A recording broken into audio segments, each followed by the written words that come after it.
Without royalty without चालान 8था गारि लांदोंमोन डाम्पार।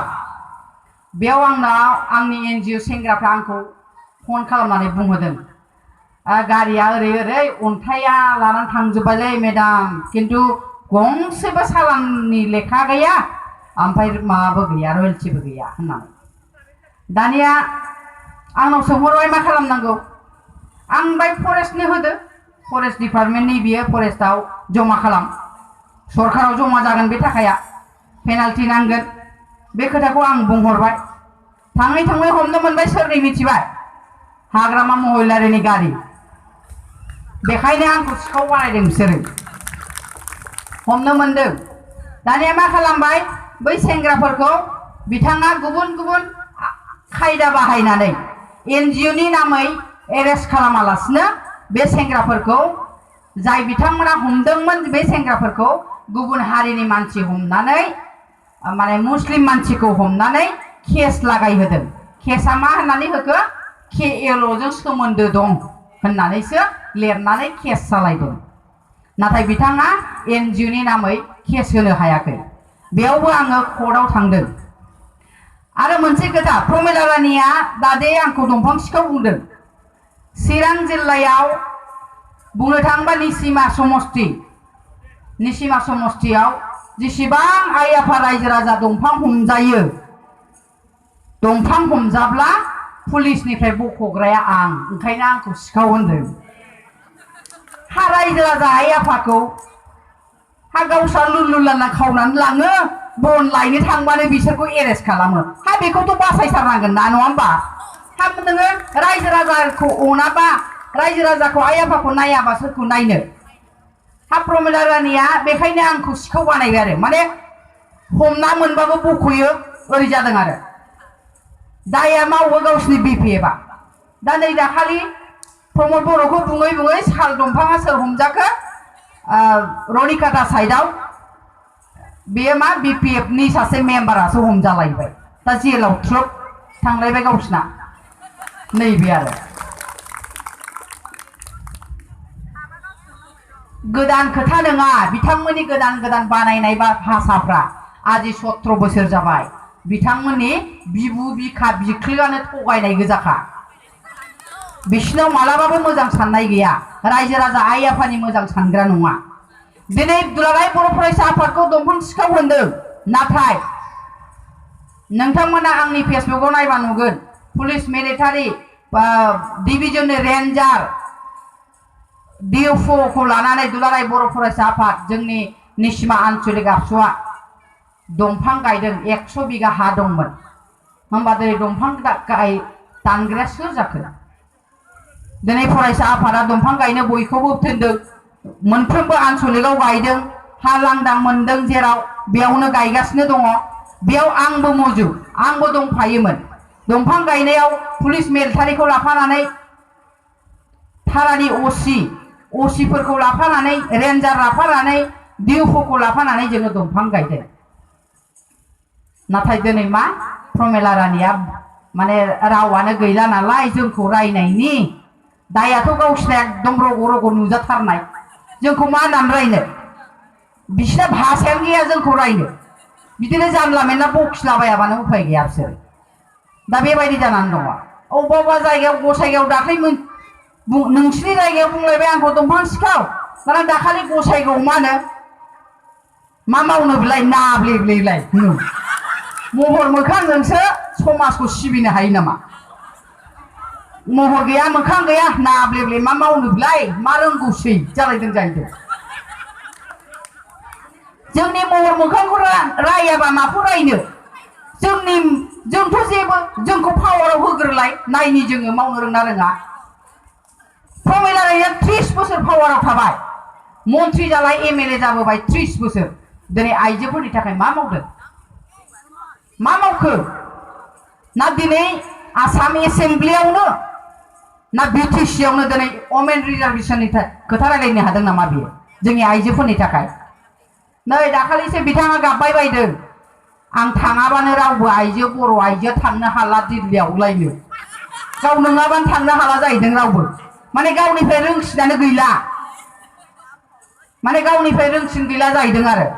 ओइबार गाव जै थांनो मोनला बर' हिनजावफ्रा रावबो दिल्लीसिम थांनो हानाय नंलानो आजिखालि बर' आइजोफोरा बेसेबां डेभेलप जाबोगासिनो दङ सोरबा मोसानाय सोरबा गेलेनाय सोरबा थिर गावनाय सोरबा बुलायनाय बेलाय बे आसामनि सासे मन्थ्रि जादों जोंना दानि गथ' उन्दै उन्दै फैबाय थानाय जेनेरेसना सारा भारतावनो मिथिजानाय गेलेनायाव मेथाइ खननायाव मोसानायाव गोबां नामदांखा जाबोनानै दङ होमबा बेलाय बे दख'ना गाननानै थाम्फै खबोबाय थायोबा मा जानोसै बेलाय ना हिन्दीयानो रोंगौ ना इंलिस रोंगौ बेलाय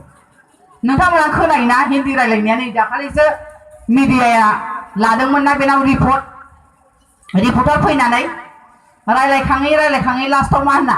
थथ' थाथा जालायलांखायो आंना बाराबा होननानै खोनायाखै नोंथांमोना औ थथ' थाथासो जालायलांखायो आंना होनना बुङाखै 30 बोसोर गाहाम मन्थ्रि जाबाय एमएलए जाबाय जानानै मानो थथ' थाथा जाबावनांगौ नङा होमबा मानो जाबावनांगौ थथ' थाथा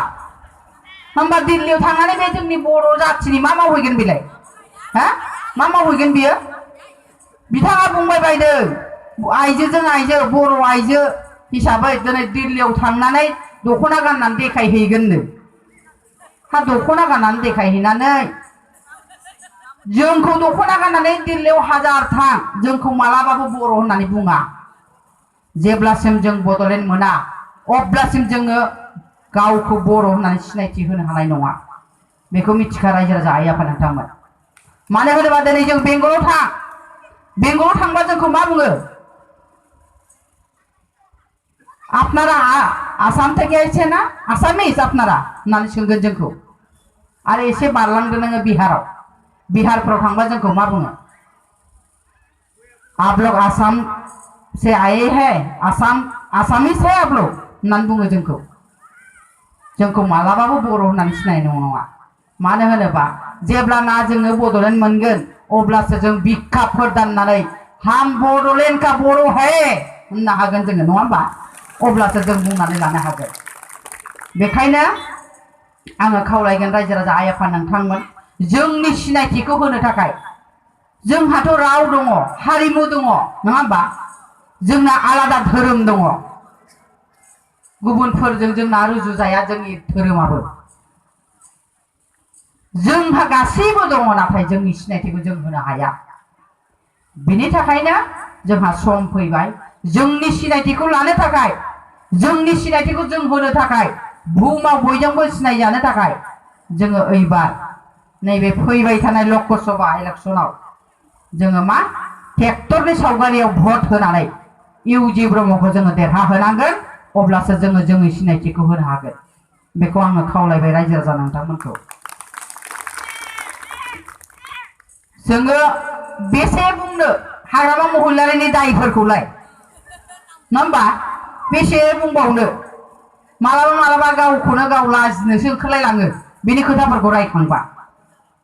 दा एसे सिगाङाव जोंहा फंबाया बुंलांदोंना साथाम लानायनि खोथा आंथ' खोनानो मोनदों गावनानै साथाम जाबायनो माने मोगथाङाव देखायाखै आरो आं दिनै क्लियार खोन्थालांखाबाय रायजो राजा नोंथांमोननो साथाम होननानै जों मिथिनो मोनदों गावसिनि बिपिएफ पार्टिनिफ्रायनो माने सायाव नङा आरो होमबा बेखायनो जोंखौ थोनबाय बे साथाम लानो नङा होमबा गावहा नालाय जिबौआसो जिबौनि आथिंखौ नुयो दा बेखायनो बियो जोंखौ लादो होननाय जादों आरो गारनानै सनानि लबाव रायजो राजा आइ आफाखौलाय मानो इसेबां लासिंसिं खालामनांगौ बोलाय सासे बिटिसिनि चिफ जानानै लाजियाखसै बियो गावलाय सासे बर' आइजोनि फिसा नंगौना नङा गावलाय एखमबा सन्देहसो जायो आं बर' नंगौना नङासै नंनानै सन्देह खालामथावथाव नङा होमबा बर' नङामोन दामा नंफ्लांलायो मानो होमबा एसटिखौबो दिनै होगोन होननानै बिथाङा दासिमबो गुबुन हारिफोरनियाव बुंगासिनो दङ जों देरहानाय लोगो लोगो होगोन आरो जेब्लासिम आं थागोन बिपिएफआव अब्लासिम बड'लेण्डआ जाया बे खोथाखौबो बि बुंगासिनो होमबा सन्देह खालामथावथाव नंगौना नङा बर' नङा होननानैसो सन्देह खालामथावथाव बेखौ दा बेखायनो आङो बुंगोन रायजो राजा आइ आफा नोंथांमोनखौ जाहाथे नोंथांमोना बिथांमोननि फाव फान्दायनायाव जाहाथे गोजावा। मानो होनबा जोंहा गाबोन सानसेल'सै। दिनैनिफ्रायनो मोजां सिमां नुनानै उन्दुदो रायजो राजा आइ आफा नोंथांमोन। गाबोन सानसेखौ हायोब्ला बयबो गावबागाव धोरोमजों आफा इसोरनियाव आरज गाबदो जाहाथे जोङो बे जोंनि साननाय जोंनि मावनो लानाय गासिबो हाबाफारिया जाहाथे जायो। जोंनि मानसिसो बिथांमोनाबो जोंनिसो रेलि खालामदों जेबो नङा।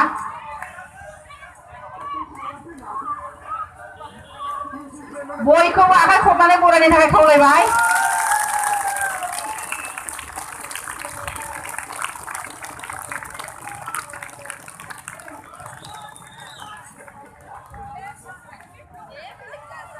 रायजो राजा आइ आफा नोंथांमोन, आं नोंथांमोनखौ बेखौनो खावलायनो लुबैदों दा हरसेयाव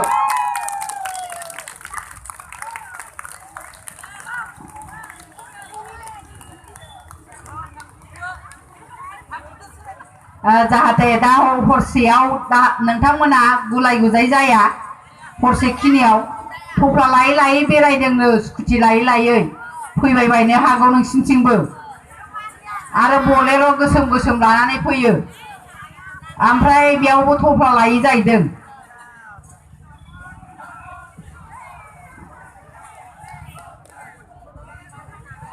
दे थांनाया थांबाय थाथोंसै रायजो राजा आइ आफा नोंथांमोन, थांनाया थांबाय थाथोंसै बिसोरबो जोंनिनो मानसिखा। मानो होनबा जोंहा टाइमा 5टासिमल'। आं फंनैसो रायज्लायबावनोसै नोंथांमोनजों। दा खोनानो मोनदों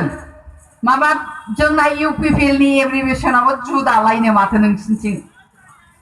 माने प्रमिला रानिनि राव आरो इउ माने मा उरखाव, पि माने मा होनो प्रमद आरो पि माने पार्टि, एल माने ल माने लाथिख' जाहैदों। माने उरखाव प्रमद पार्टि लाथिख'। माने खर'आनो गैखाला नालाय बिसिना, खर'आनो गैयिखाय माने जेबो साननाय गैलाना। दा जों ओंखायनो बिथांमोननिखौ दिनैनि खोथा नङा, जों बिथांमोनखौ बुंबाय थाखायो BPF पार्टिनि एब्रिभिएसना मा। बि माने बथल,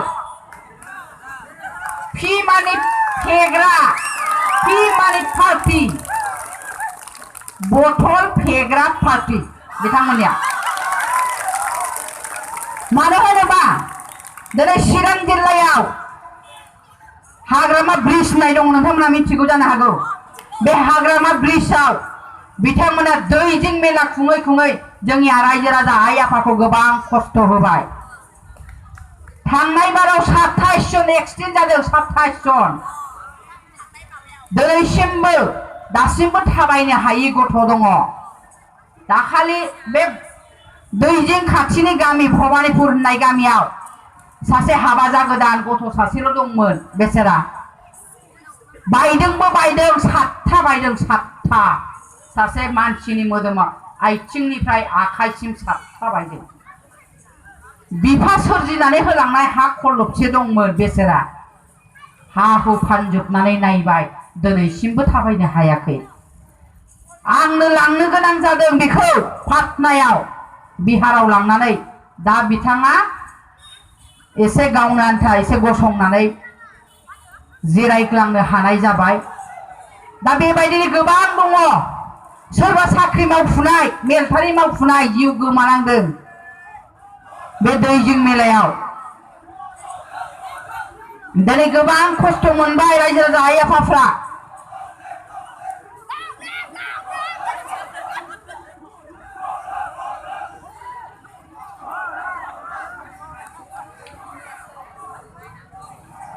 बेखायनो आङो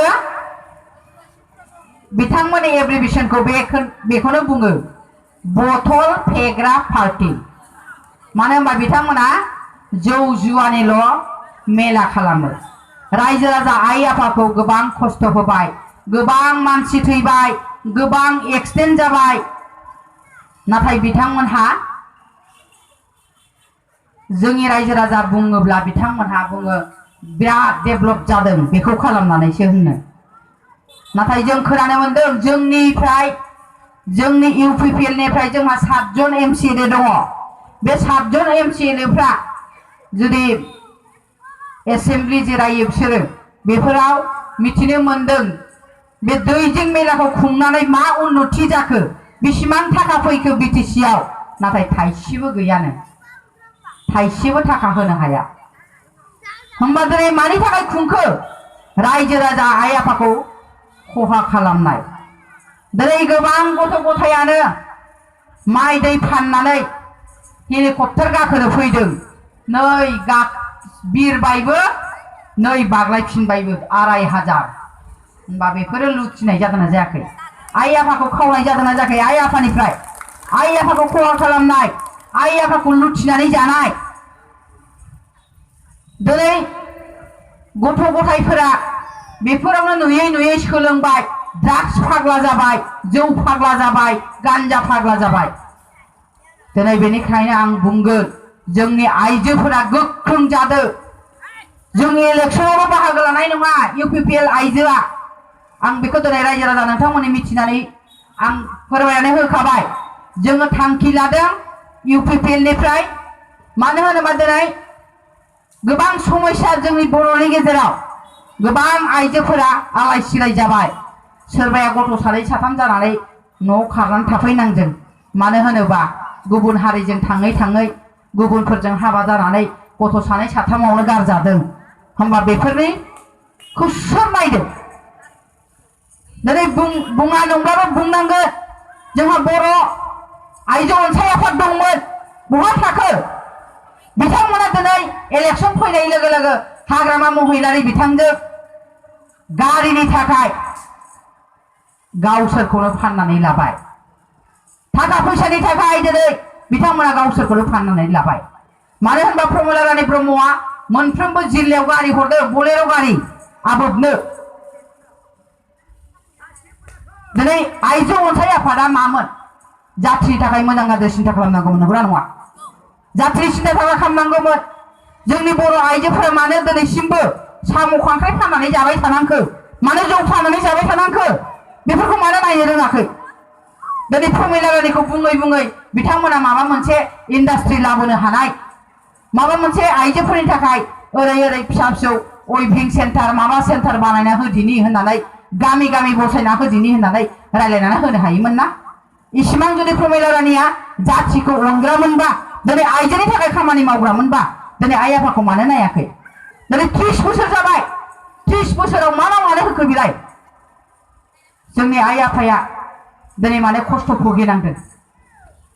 दिनै बिटिसि जानानै 17 बोसोर जासेयावबो दिनै प्लास्टिकनि न'आ मानो दासिमबो प्लास्टिकनि न'आवनो दङ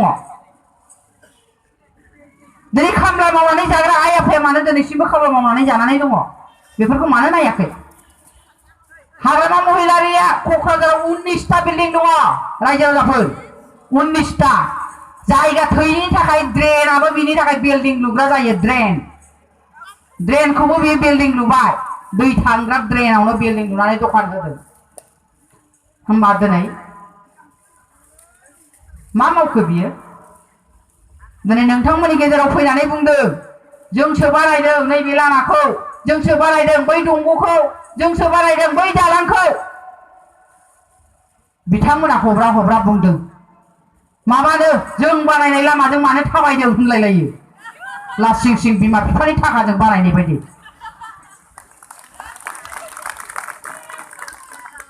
आखाइ फारसे गारि हमनानै आखाइ फारसे मबाइल दैनानै रायलायनो मोनदों आं बानायनाय लामाजों होनलायो लाजियाबो हा बे बिटिसि लाबोनायाव आइ आफाया आखाइ गैथाराना गाव हारसिं लाबोदों नामा बिटिसिखौ गोबां बिमाया फिसा खोमानानै लानांदों बिटिसि लाबोनायाव आन्दलन खालामै दिनै सोरबा आइजोआ गावनि आगोमा आंगो फिसाय खोमानानै लानांदों सोरबा गावनि अनसुला फिसाखौ खोमानानै लानांदों बिदा फंबाय खोमानानै लानांदों दिनै आइजो माहारिया अबदाना बहा थांखो होमबा लासिं सिं बेबायदि बाथ्रा बुंनो सासे सिबा समायाना बेबायदि बुंनो समायो नामा बे लामाया गावनि बिमा बिफानि थाखाजों बानायदों नामा? बे लामा दंग'आ दालाङा गावनि बिमा बिफानि थाखाजों बानायदों नामा? होमबा दिनै जों जाय बिथांमोनहा बिनि उन उन खारफाबाय थायो आं बिथांमोनखौसो सोमोनाङो दासिमबो मानो सिरि मोनदिया दासिमबो मानो सिरि मोनाखै मानो बिथांमोनजों उन उन खारफानानै दिनै गाज्रि गाज्रि भाषा बुंनाय मानो आखाइ खबफादों दिनै आबोबा मानो आखाइ खबफाखो आबोबनाव बिहारि होबथानाय हाबाफारि दङ दिनै हाग्रामाया साथाम लानो थिनदों मा राव बिलाय हा आबोबनाव बिहारि होबथानाय हाबाफारि दं बिहारि लानो मोना नाथाय दिनै मा हाग्रामा महिलारि बिथाङा गारलाय लालाय साथाम लानो हायो होनना बुंदों बियो होमबा माबोरै आखाइ खबखो बे जातीय संगठन मोनसे आबोबा माबोरै आखाइ खबखो माबोरै बिथांमोननि उन उन खारफाबाय थाखो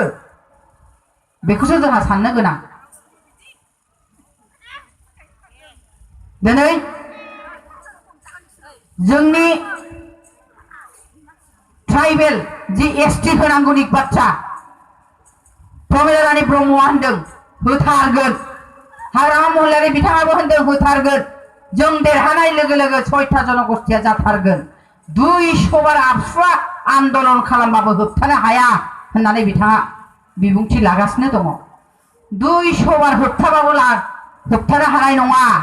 200 बार आन्दोलन खालामबाबो होबथानो हानाय नङा जों 6था जनगोष्ठीनि एसटीखौ होथारगोन होननानै बिबुंथि होदों बिथाङा होमबा दिनै आबोबाबो बै समाव दाखालि सिसिटावानि एसटी होबथानायाव बिथांमोनाबो बाहागो लादोंमोन बिथांमोनाबो बुंदोंमोन जोंबो 6था जनगोष्ठीनि एसटी होनायाव जोंबो होबथायो होनना बुंदोंमोन नाथाय दिनै इलेक्शन फैनाय लोगो लोगो दिनै प्रमिला रानीनो उन उन मानो खारफाखो दिनै प्रमिला रानीयाथ' 6था जनगोष्ठीनि एसटीखौ होगोन हाग्रामा महिलारिया एसटीखौ होगोन होनगासिनो होमबा दिनै मानो लोगो जाखो दिनै जाथि बर' जाथिनि मोनसे संगठनमोन आबोबा बिदा फंबाय बुलायनायाव गसंथानानै थानांगौमोन मोनसे आइजो माहारि बे संगठन दिनै मानो लोगो लाखो बेखौसो साननो गोनां जोबोद दुखुनांथाव आंबो सानसे 13 बोसोर आबोबा मावबोदोंमोन चिरां जिल्लायाव रेकर्ड दं आं सानसे आन्चलिक आबोबनि प्रेसिडेन्ट जानायाव रावबो आइजो बर' आइजोआ गुबुन हारिनाव हाबा जानो मोनाखै आं जेब्ला प्रेसिडेन्ट जायो अब्ला रेकर्ड दं दासिमबो चिरां जिल्लायाव सोरजोंबा थांदोंबा एमएलए जोंबाबो नांलाय खमलाय आं बोजबनानै लाबोफिनदों नाथाय दिनै सोर आबोबा बिदि खामानि मावदों नामा रायजोफोर माथो फिसा साथाम गाहाम सोरनिबा हौवाजों सोरबा सोरनिबा फिसायजों सोरनिबा बिसिया सोरजोंबा खारलांगासिनो हा दिनै गामि गामि जाथिनि मोनसे संगठनमोन बिथांमोना दिनै गामि गामिसो एवारनेस लानांगौमोन जोंनि बर' आइजोआ मानो बिदि आलाय सिलाय जाखो होननानै गुबुन हारिजों मानो खारफालांजोबखो मानो गुबुनखौल' नुबाय थाखो बेफोरबायदिखौ नोजोर होनांगौमोन दिनै बर' हिनजाव फिसाफ्रा मानो बखालि थानांदों मानो रुवाथि थानानै जानांखो बेफोरखौबो नायनांगौमोन माबा मोनसे बेबस्था लानो हानाय एवारनेसफोर लानांगौमोन रायलायनांगौमोन सरकारनाव बिनांगौमोन ओरै आसनि दंबा हरदो बै फरायनो आदा खावनिया फरायग्रा गथ'फोरनो जोङो अइभिंफोर बानायना होदिनि माबा माबि मेचिन बानायनानै लाबोनानै सुनाय एरनाय हाबाफारि खालामनानै होदिनि जाहाथे गोजानाव थाङा बेफोरबायदि हाबाफारिखौ मावनानै होनांगौमोन नाथाय दिनै बहा बिथांमोनहा इलेक्शन फैबानो खारफायो थाखा फैसा थफ्ला लायै लायै खारफायो होमबा बे जाथि संगठन नामा दिनै आबसुखौ रायनायाव बिथांमोना आखाइ खबफादों आबसुजों 1986 निफ्रायनो आबसुजों मावफानायमोन आबोबा नाथाय दिनै बिटिसि सरकारजों थांनाय बिटिसि इलेक्शननिफ्रायनो बिथांमोनहा गोरोबनानै खामानि मावदों मोनफ्रोमबो आन्चलिकआव 50,000 कोटी थाखा होयो इलेक्शन फैबा अब्ला आंनो बे समाव आंनो चिरां जिल्लानि लेङाइ आफादगिरिमोन अब्लानो राननो मोनदों जोङो फैसाखौ 50,000 कोटी थाखा होदों मोनसे आन्चलिकआव दाबो रानो थांनाय एमएलए इलेक्सनावबो रानदों ओइबारबो रानदों दा दिनै जोङो थाखा फैसाखौ नायनानै जोङो जाथिखौ अलखदाव खोख्लैनो हाया नङा होमबा रायजो राजा आइ आफाफोर जों खोख्लैनो हाया जोंनो नांगौ जोंनि मोनथायखौ जोंनो नांगौ नङा होमबा जोंनि मोनथायखौ जोंनो नांगौ जोङो जोंनि सिनायथिखौ नांगौ जाहाथे जोङो बुहुमाव नैबे बड'लेण्डनि बर' आइजो होननानै जों जाहाथे सिनायथि मोनो बेखौसो जोंनो नांगौ नङा होमबा जोंनो थाखा नाङा जोंनो सना नाङा जोंनो सनाबो नाङा रुफाबो नाङा जों सना गैयालासिनो हाबा जाखादों नङा होमबा जों गोदो सना रुफा गैयालासिनो हाबा जादों जोंनो सना रुफा नाङा जों गुबुन हारिफोर बायदि सना रुफा हरफालायनाय जाथि नङा जोंहा सामाजिक गामि ओनसोलाव जोङो गामिनि नेम खान्थिजों जों हाबा जायो नाथाय दिनै बे हाबा गोथार मोनसे हाबाखौनो लानानै दिनै हाग्रामा महिलारिया जोंनि आइजो माहारिखौ बिराद गिदिर अपमान खालामदों जोबोद दुखुनांथाव सरकाराव आसनि दंमोन बेखौ बुंनानै होमोन बिथाङा रायजोफोर सामाजिक हाबा लायोबाबो समाजारि हाबा लायोबाबो गोरिब गुन्द्राफोरनि थाखाय मोनसे आसनि दङ बे जाहैबाय रेजिस्टार लानांगौ रेजिस्टार अफिसाव थांनानै ओमफ्राय बे रेजिस्टार लेखाखौ हैबानो सना थलासे थलासे मोनगोन रायजोफोर होननानै खिन्थामोन ना नङा होमबा सरकारि आसनि दं नालाय बेखौ खिन्थामोन बिदि होननानै हा मा राव बिलाय मा रेजिस्टार खालामनानै लादो हैदो आरो गारदोलाय आरो दस्राखौ लाथ'दोलाय आरो हैदोलाय मा राव बिलाय मा जोंखौ अफाखानाय जादोंना जायाखै आइजो माहारिया माला साथामखौ लाफेरनाय जोंखौ बेसेबां अफा खालामदों बियो दा बेनिखायनो आङो बुंदों जोंनि मेल मिटिंआव गोबां मेल मिटिंआवनो आइजोआ बांसिन जायो बेखायसो अफा खालामदों नामा आइजोफोरा बांसिन जायोखाय बेखौसो साननांसिगोन जोङो दा बिथांमोना सानफ्रामबो आबसुखौ रायो एनडिपिखौ रायो नाथाय बिथांमोननि मेल मिटिंआव मा दानिया ओरैबायदि जाबाय मिटिंआथ' जाला दाना मा होननानै लिङो गावबुराफोरनो एसे हाल माजिनो थाखा होबाय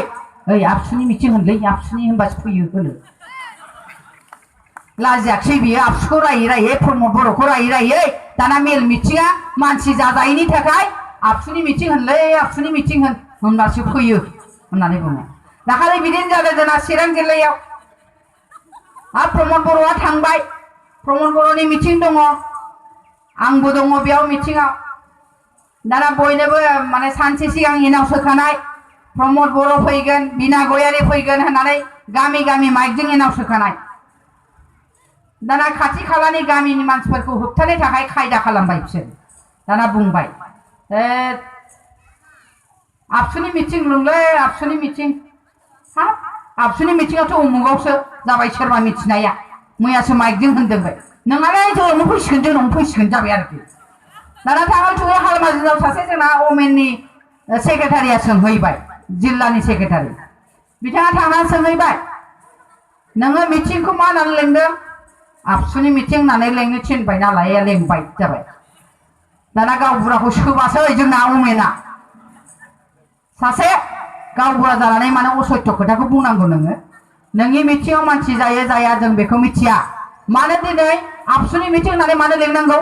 नोंगौ बाथ्राखौ बुंनानै लें मिटिंखौ नङाबा नोंखौ सोबानाय जागोन होननानै धमखिनानै फैबाय बियो हा सैथोखौसो होनदों नङा होमबा जों बिसोरबायदि असत्य धमखियाथ'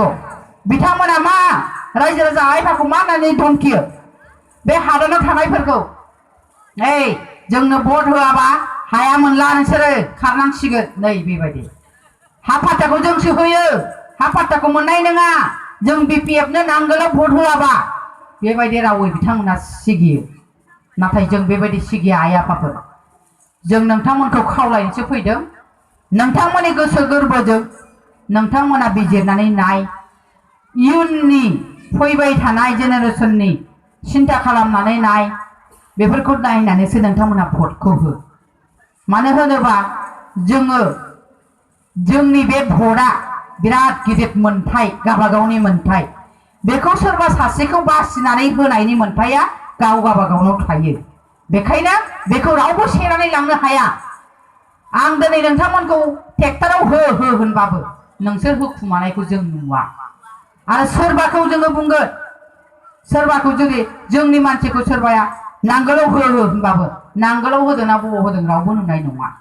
बे मोनथाया गाव गावबागावनि सायावसो थायो आरो गावबागावसो नुयो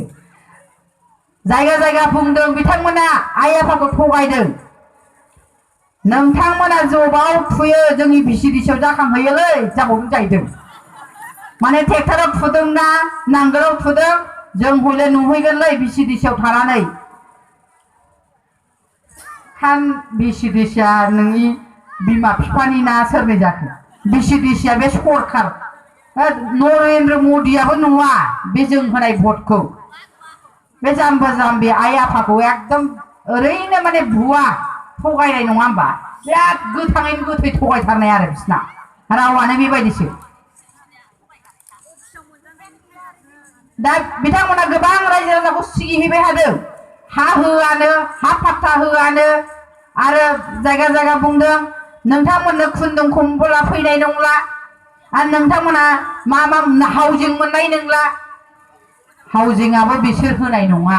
रायजो राजाफोर बे सेन्ट्रेल सरकारनि मोनसे आसनिखा बेयाव जायहा आइडि नाम्बार दं बे थाखो थाखो फैखायो फैनायखौ गावसोरसो थगायो गावसोरसो थगायो आइ आफानि आइडि लानानै गोबां भिसिडिसि चेयारमेन मेम्बारफ्रा आइ आफानि आइडिखौ खावनानै लाबाय जोङो मोननै मोनथाम चिराङाव गोबां हमनो मोनबाय गावनि बेवाइ असे बेवाइ खौनो गावनि बिसि खालामना लायो गावस्रा आरो फिसाइ थैयैखौ एकदम गावनि हिनजावखौनो फिसाइ थैबाय खालामनाबो लायो बेबायदि खालामनानै गोबां बखबाय बिसोरो गैयाबाबो सासेयाव गंब्रै गंबायाथ' लाखाथारो बान्दाखा चेयारमेनफोराव दङ आरो गोबां गाव गावनि बिदा फंबाय बिब' बिनानाव बेफोरो गासिबो नाम थागोन बेबायदि गोबां जोंनि चेयारमेन भिसिडिसिनि मानसिफ्रा गोबां माने डुप्लिकेट खालामगासिनो दङ खावगासिनो दङ मानो होनोबा बिथांमोनहा थाखा होनाङो हाग्रामानो उफाय गैया दाथ' इलेक्सनाव 1.5 लाख सासे भिसिडिसि चेयारमेनफ्रा माजों होलायखो दा न'खौ खावाबा नों आं रायजो राजा आइ आफानिखौ खावनोसैलाय नङा होमबा थाखायाथ' थांसै मोनसे भिसिडिसिनिफ्राय 1.5 लाख कोटि थाखा होनांदों बिसोरो होमबा 1.5 लाख थाखा होनाङोबा दा इलेक्सनाव सिन्था खालामदों माजों होलायखो बियो ना बिमा बिफानि सम्पतिखौ फानना होनो ना माजों होनो नै थाङै थुङै नों आं रायजो राजानि आइ आफानि अधिकारखौसो सेनोसै बिसोरो आइडि खावनोसै न'आ लानोसै थिग बेबायदि मावो दा आङो बेखायनो आङो बुंगोन दिनै रायजो राजा आइ आफाफोर जोङो बिथांमोनजों थगायजाबाय थानो नांला जों बिथांमोनजों नासयजाबाय थानो नांला जोंनो उदां नांगौ जोंनो सोलायनाय नांगौ जोंनो मा समान मोनथाय बयबो रायजो राजा आइ आफाया समानै मोननांगौ सरकारनि जा आसनि दं बे आसनिखौ समानै मोननांगौ दिनै आइ आफाफ्रा जोंनिया मा जाम्बा जाम्बि आइ आफाफ्रा 70 बोसोरबाबो पेन्सन मोना नाथाय नांगोल हान्जानि बिमा बिफाफ्रा मा मोनो 40आवनो पेन्सन मोनो बिसिना 40 बोसोर 50 बोसोरावनो पेन्सन मोनो नाथाय जोंना रायजो राजा आइ आफानिया मा 60-70 बोसोरबाबो पेन्सनखौनो मोना दा बेनिबो जोङो राहा लादों जोङो प्राइमारि लेभेलाव वमेननिफ्राय जोंना दिनै आइजोफोरा बिधवा जायफोरा रान्दि जायफोरा बैसो जाबाय बुरैबाय आरो सोरबाया सिख्लायैनो बुरैनानै दङ बेफोरनो मोनसे सरकारनाव आसनि दंखायो मोनो बेखौ जोंनि इउपिपिएल वमेननिफ्राय जोङो ग्रासरुट लेभेल गाहाय गामि लेभेलनिसिम जों खामानि मावहोगोन बेखौबो जोङो थांखि लाखाबाय मानो होनोबा जोङो रायजो राजा आइ आफायासो बासिनांगौ जों बासिया रायजो राजा आइ आफाया गामियावनो बासिनानै हरनांगौ सोर गोरिब सोरहा मोनथावथाव बेखौ रावबो बै डिस्ट्रिक्ट लेभेलनि ब्लक लेभेलनि मानसिया मिथियाना नङा होमबा बेखौ गामिनि मानसियासो गामियासो मिथिगोन बेखायनो गामि ओनसोलनि गामिफ्रानो मावनानै हरनांगौ जों बेबायदि सिस्टेमै खामानिखौ मावलांगोन आं बेखौ खिन्थाखाबाय रायजो राजा आइ आफाफोर आरो आङो जोंनि वमेन इउपिपिएलनिफ्राय जोङो बेखौबो थांखि लादों दिनै जायफोरा जोंनि बर' जाथिनि संगठनमोन जायफोरखौ खामानि मावनांगौमोन मावाखै नाथाय जोङो दिनै ओरैबायदि थांखि लादों जों इलेक्सनावल' बाहागो लानाय नङा जोङो समाज फोसाबनायावबो जोङो बाहागो लागोन बेखौ जोङो बुंखाबाय मानो होनोबा दिनै जोंनि समाजा गोबां गाज्रि जालांनो हमबाय आइजोफोरनि रैखाथिनि थाखाय जोङो खामानि मावगोन जोङो आइ आफाफ्रा जौ फाननानै जानाङिनि बेबस्थाखौ जोङो खालामनानै होगोन जाहाथे आरो गोजान गोजान थांनानै गथ' गथायफ्रा गाज्रि खैसाराव गोग्लैहैया बेंगालर बायदिसिनायाव थांनानै खामानि मावनो थांनानै खैफोदाव गोग्लैहैया बेनि थाखायबो जोंहा एबार इउपिपिएलआ मेनिफेस्ट'आव लानाय जाखाबाय बेयाव जोङो इन्डास्ट्रि बानायनानै जाहाथे बेफोरावनो जोंनि गथ' गथाया मावनानै मोनजायो बेखौबो जोंनि इउपिपिएलनिफ्राय मावनो होननानै थांखि लाखाबाय आरो दाखालि जोंना जोंनि इउपिपिएलजों जाय मदद खालामदों इउडिएफ एआइडिएफआ बजरुद्दिन आजमलआ निजेसो बुंलांदों नैबे भबानिपुर बै माबायाव फैदोंमोन भबानिपुर समस्ति सिङावनो फैदोंमोन आजमलआ दाखालि बेयावबो गावबो बुंलांदों माने इउजि ब्रह्मजों आंजों जेरैखि जायाबाबो नैबे क'क्राझार समस्ति बरपेटा समस्तियाव जोङो इन्डास्ट्रि गंनैखौ बहायगोन होननानै बिथाङा बुंलांदों दा जोङो बेनि थाखायनो जोङो हाबा मावनांगोन नङा होमबा जोङो बेखौ जाफुंहोनो थाखाय जोंनि सिमांखौ जाफुंहोनो थाखाय जोङो हाबा मावनांगोन माब्ला गाबोननि अखानायै खामानिया मा जोङो ट्रेक्टराव भट होनानै इउजि ब्रह्मखौ देरहाहोनांगोन अब्लानो जोंनि मावनो लानाय हाबाफारिया जाफुंगोन बेखायनो आङो नोंथांमोनखौ खावलायबाय आरो गोबां खोथा दंमोन नाथाय 5टानि बारबाय दा जोङो माबाजों आयेनजोंबो खारनांगोन नङा होमबा बेखायनो इयुनफोराव आरोबाव नोंथांमोनखौ लोगो मोनबाय थागोन बेखौ मिजिंथिबाय गोबां खोथा दंमोन आं एसे सिगाङावनो फैनो सानदोंमोन मानो होनोबा बाक्सायाव फ्राय टाइम होनो हायाखै आं दाखालिबो देहाया गाज्रिमोन आंनिया माने सानफ्रोमबो लेक्चार होबाय थानाय एसे माबा जादों देहायाबो बेखायनो आङो दाखालि बैथिं मोनसे जायगायाव टाइम होनो हायाखै गोबां रायजो राजाफ्रा दुखु मोनदोंनो फैबा हामगौमोन होननानै दा जाखिनि फैबाय आं